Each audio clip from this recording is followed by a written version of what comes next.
David Schmid, and my parents, Walter and Marge Schmid, formed the Waltmar Foundation many, many years ago. And starting in 1993, they decided to support Olive Crest. And at that time, in Olive Crest, the big majority of their work was through homes of different age children who had been removed from their parents and were living in these homes.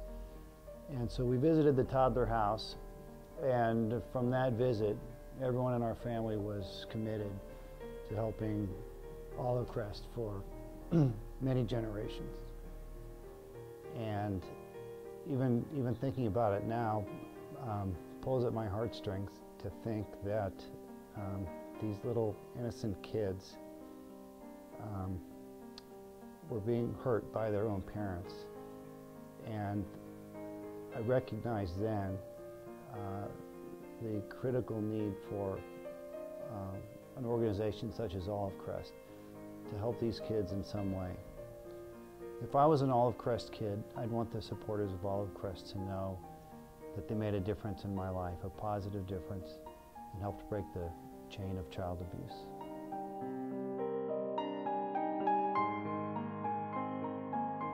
Growing up in a family that has been very philanthropic has been just a natural thing for me to help others. My parents, they are involved in a lot of different charities, and Olive Crest is one of our very favorites because it gives you a platform to help children and to put a smile on their face and to love them. And I think it's our duty as human beings to help others that are in need. And that's something I would really love to instill in my children. I don't have children yet, but I will continue and pass it on from generation to generation, the importance of helping others. Everyone in my family stays involved with Olive Crest constantly, and we're always doing things to help. And one of my favorite experiences is actually going and spending time with the kids and giving them love and putting smiles on their faces. And that's something that we are constantly involved in and something we continue to be involved in.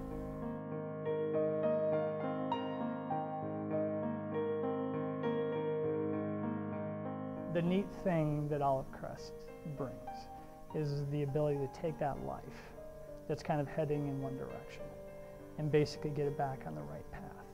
And the thing that I think is unique is that it really tries to meet all the different needs. It's meeting, the foundational, money that they need to eat and sleep and have a roof over their head, or connect with the family that will provide that to them.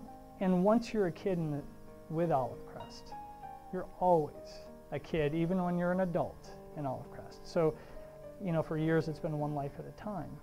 And the beauty is Olive Crest constantly is reaching out and is always available to these kids through the rest of their journey.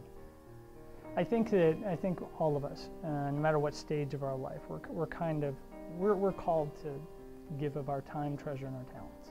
And whether that's going in and helping with one of the homes, just volunteering there, or helping pack backpacks, or just do tangible things and getting the word out with the kids. So it's just time. I remember the story of a gentleman. He was a single dad with, I think, 5 or 6 kids. And he actually had to go in the hospital. And they were minors. And he didn't have any family in the area, no one to take care of his kids, emergency in. Well, the reality is that's a call now to, hey, come in and take these kids. Ultimately, Olive Crest was able to step in through Safe Families and through the church and wrap around these kids, take them in for a period of time until he could actually come back and get healed and get well. And now he has his kids back, as opposed to now they're in the system and now he has to fight to get them back. And it's kind of a unique situation, but I think it's the heart of Olive Crest. We want to help any way we can.